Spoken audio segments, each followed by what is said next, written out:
You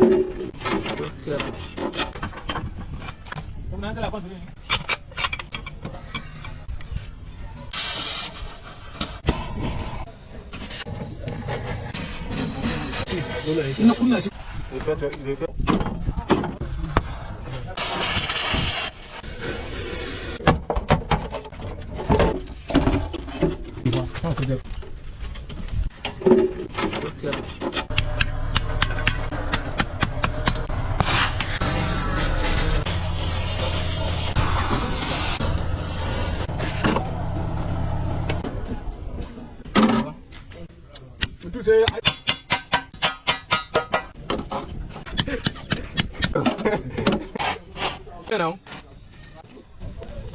I'm not sure. I'm going to get you. Hey, not too much. You think they play better actually, don't you?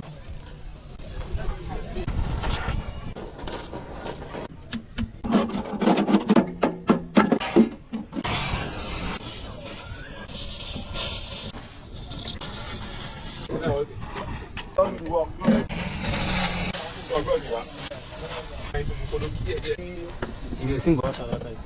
I was doing for you, I don't go. Never to freedom.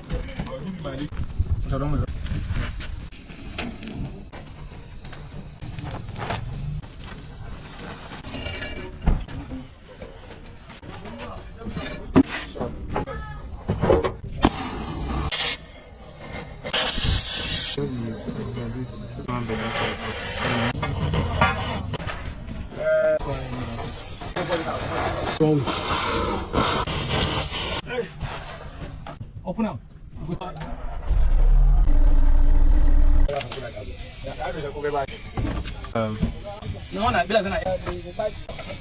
No,